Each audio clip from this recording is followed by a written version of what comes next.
Okay, so let's talk about evaluating expressions here. When you're given an expression and they give you values, one of the bigger things to pay attention to is something with negative numbers. In order to kind of prevent myself from making careless mistakes, I always put the numbers that I'm substituting in parentheses, especially if there's an exponent, if there's a coefficient.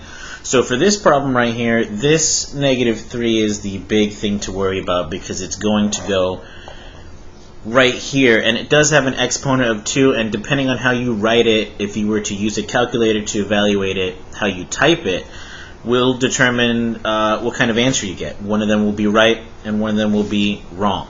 So in order to set myself up, I'm just going to plug in. So my numerator will be 3 parentheses 7. Now I know that you can multitask here and probably do it in your head, but just for good habits that you're going to want for the upcoming year, just get used to putting them in parentheses. Write it all out. Don't be lazy. And so this plus b squared is going to be plus -3 squared, and this is where it matters, because if you don't put that in parentheses, you're going to get a different answer. Your denominator will be 2c, so 2 times -5. And from here, we're just going to evaluate. I'm going to go piece by piece. 3 times 7 is 21. And -3 squared, I'm just going to point this out.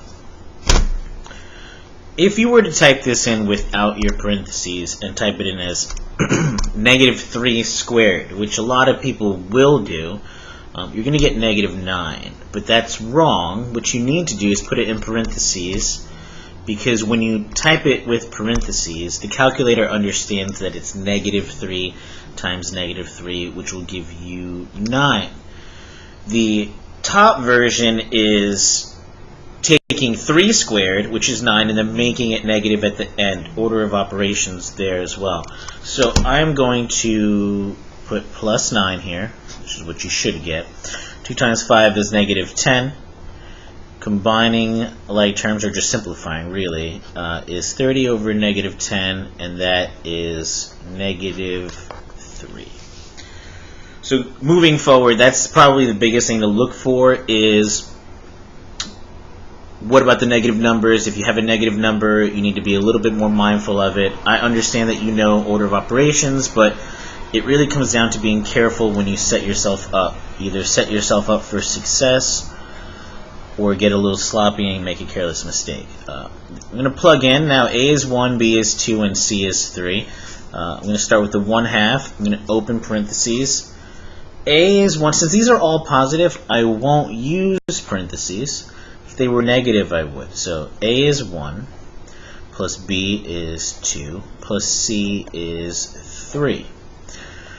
Order of operations first, you're going to take care of all the things in parentheses. So 1 plus 2 is 3, plus 3 is 6. So this is 1/2 times 6.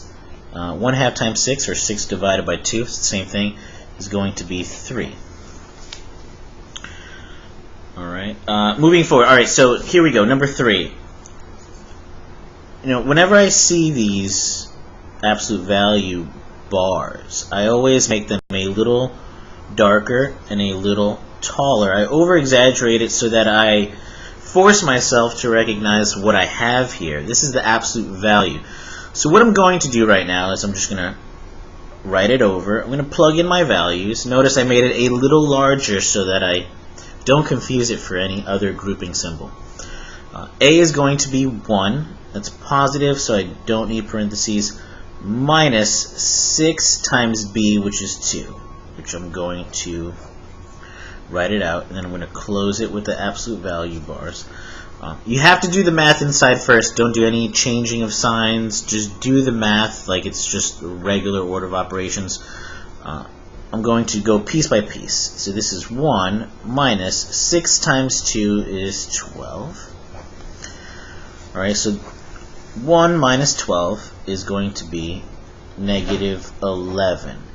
And then from here, now that you've gotten it down to one number, we're going to take the absolute value, which is simply just take the number that's inside, and if it's negative, make it positive. If it's positive, keep it positive. So this is the absolute value of negative 11, and that's just going to be 11. But you have to do the math first. Okay, and then finally on number 4, even if you don't know what this formula is, even though they tell you right here, it's the conversion formula from Celsius to Fahrenheit, regardless, it's simply just another order of operations problem. So it says, if it is 17 degrees Celsius outside, what is the temperature in Fahrenheit? It's pretty safe to assume that C will be Celsius and F will be Fahrenheit. Unless specified otherwise, you can make that assumption. So I'm just going to make a list real quick. C is 17, and F you don't know. I like to do that. Obviously, this is a very simplistic word problem, so to speak. But for all my problems, I like to create a list of variables that I do know so that I can identify the one that I don't know. I'm just going to plug in now. Degrees Fahrenheit is going to be equal to my degrees Celsius, which is 17, times, that's a times 9 over 5. I'm actually going to just do this. I'm going to represent multiplication with parentheses. I don't like to use the dot because it can be overlooked. This is very clear to me that it's multiplication. Okay, so now I am going to multiply here. Some people have a hard time multiplying. They get a little confused when it comes to doing this because this is not a fraction. If it helps you on the side, what you can do is you can write it as 17 over 1, and that will be times 9 over 5. So you know you're going to go numerator times numerator, denominator times denominator, whatever helps you out. But you know, from here, instead of turning this into a decimal, just work with the numbers the way they're given. So your degrees Fahrenheit will equal 17 times 9. I would mental math it, but it is summer vacation, folks. I'm going to be lazy. 153 over 5 plus 32. Okay, so from here on out, you can actually turn it into a decimal.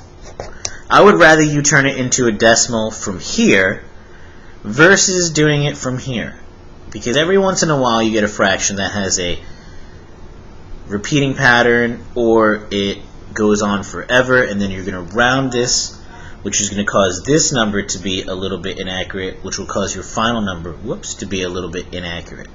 Alright, if you're going to round, do it at the very end. So 153 divided by 5 is 30.6 plus 32. So your degrees Fahrenheit, when it's 17 degrees Celsius, will be 62.6. Great. Thanks for tuning in. Hopefully this video helped you out. Check out the rest of them. Hopefully you have a great summer. Thank you.